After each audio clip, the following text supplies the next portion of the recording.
નમસ્કાર ખેડૂત મિત્રો, તો ફરી એક આજના આ નવા વિડીયોમાં તમારું સ્વાગત છે। તો મિત્રો આજે આપણે વાત કરવા જઈ રહ્યા છીએ કે પીએમ કિસાન યોજનાને લઈને કઈ નવી અપડેટ આવી છે। તો મિત્રો પીએમ કિસાન યોજનાનો 22મા હપ્તાની તારીખ જાહેર થઈ ગઈ છે અને મિત્રો 22મો હપ્તો 2000નો મળવાનો છે કે 4000નો મળવાનો છે તે આપણે વિડીયોની અંદર વાત કરવાના છે। અને મિત્રો 22મો હપ્તો મેળવવા માટે કયા જરૂરી કાર્યો કરવું પડશે તે પણ વાત કરીશું। અને મિત્રો 22મો હપ્તો મેળવવા માટે ઈ-કેવાયસી જરૂરી છે અને તમારા બેંક એકાઉન્ટમાં ડીબીટી ચાલુ ના હોય તો ચાલુ કરાવવું જરૂરી છે। અને મિત્રો તમારે પણ કેવાયસી કરાવવાનું બાકી હોય તો તે મોબાઈલમાંથી કેવી રીતે કરવું તે આપણે વિડીયોની અંદર વાત કરીશું। અને મિત્રો તમારે પણ આગળના હપ્તા રોકાઈ ગયા હોય તો વિડીયોની અંદર અંત સુધી બન્યા રહેજો, એટલે કે તમને ખબર પડશે કે તમારા હપ્તા કયા કારણસર રોકાઈ ગયા હશે। અને મિત્રો તમે ચેનલ પર નવા હોય તો ચેનલને સબસ્ક્રાઈબ કરી દેજો અને વિડીયો પસંદ આવે તો વિડીયોને લાઇક કરી દેજો। તો મિત્રો આપણે આગળ વાત કરીએ કે પીએમ કિસાન યોજનાનો 22મો હપ્તો ગયા વર્ષ નવેમ્બર મહિનામાં જાહેર કરવામાં આવ્યો હતો। તો મિત્રો 21મો હપ્તો નવેમ્બર મહિનામાં જાહેર કરવામાં આવ્યો હતો અને અત્યારે ખેડૂતો 22મા હપ્તાની આતુરતાથી રાહ જોઈ રહ્યા છે। તો મિત્રો 22મો હપ્તો ક્યારે જમા થશે તેની ખેડૂતો રાહ જોઈ રહ્યા છે। જો કે આ રાહ ધીમે ધીમે લાંબી થઈ રહી છે। શરૂઆતમાં એવી અપેક્ષા રાખવામાં આવી હતી કે પીએમ કિસાન યોજનાનો 22મો હપ્તો બજેટ 2026 પછી તરત જ જાહેર કરવામાં આવશે, પરંતુ હજુ સુધી 22મો હપ્તો ખેડૂતોના ખાતામાં જમા થયો નથી।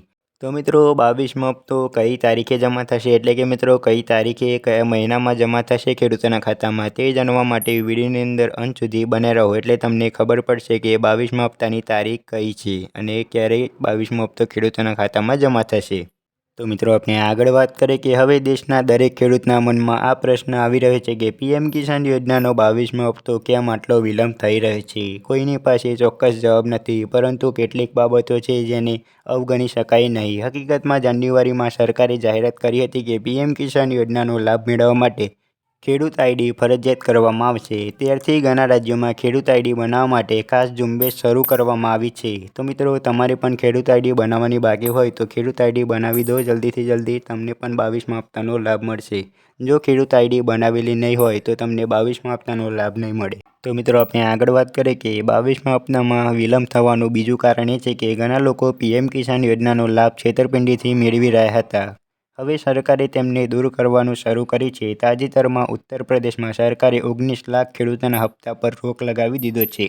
અને મિત્રો સરકારે સ્પષ્ટપણે જણાવ્યું છે કે કેટલાક લોકો છેતરપિંડીથી યોજનાનો લાભ લઈ રહ્યા હતા અને ઘણા લોકો તે જ જમીન પર પૈસા એકત્રિત કરી રહ્યા હતા। તો મિત્રો આપણે આગળ વાત કરીએ કે આની સાથે સૌથી મોટી સમસ્યા એ છે કે ખેડૂત આઈડી માટે ઓનલાઈન અરજી કરવી થોડી મુશ્કેલ છે। તેથી કેમ્પ અથવા સીએસસી કેન્દ્રો પર ઘણી ભીડ છે। પીએમ કિસાન યોજનાના 22મા હપ્તામાં વિલંબ થવાનું આ મુખ્ય કારણ હોઈ શકે છે। પીએમ કિસાન યોજના અંગે તાજેતરમાં બિહાર ખેડૂતો માટે મોટી જાહેરાત કરવામાં આવી હતી। બિહાર સરકારે જણાવ્યું હતું કે બિહારના ખેડૂતોને હવે પીએમ કિસાન યોજના હેઠળ 2000 રૂપિયાને બદલે 3000 રૂપિયા દરેક હપ્તે આપવામાં આવશે। તો મિત્રો બિહાર સરકારે જણાવતા કહ્યું કે બિહારના ખેડૂતોને હવે 2000ની બદલે 3000નો હપ્તો મળશે। તો મિત્રો આપણે વિડીયોની અંદર વાત કરી કે 22મા હપ્તાને લઈને કઈ મોટી અપડેટ આવી હતી અને 22મા હપ્તાની તારીખ કઈ છે અને કયા ખેડૂતને 2000 મળશે અને કયા ખેડૂતને 4000 મળશે, અને કેવાયસી કેવી રીતે કરવું મોબાઈલમાંથી તે પણ આપણે વિડીયોની અંદર વાત કરી। અને મિત્રો આપણે વિડીયોની અંદર એ પણ વાત કરી કે આગળના હપ્તા ખેડૂત મિત્રોને રોકાઈ ગયા હોય તો તેના માટે શું કરવું અને તે કયા કારણસર રોકાઈ ગયા હતા તે પણ આપણે વિડીયોની અંદર વાત કરી, અને કયા ખેડૂતને 22મા હપ્તાનો લાભ મળશે તે પણ આપણે વિડીયોની અંદર વાત કરી। તો મિત્રો તમને વિડીયો પસંદ આવે તો વિડીયોને લાઇક કરી દેજો, શેર કરી દેજો, અને વિડીયો અંતર્ગત કોઈપણ પ્રશ્ન હોય તો કોમેન્ટમાં જરૂરથી જણાવી દેજો। અને મિત્રો ચેનલ પર નવા હોય તો ચેનલને સબસ્ક્રાઈબ કરી દેજો। મળીએ આગળના વિડીયોમાં।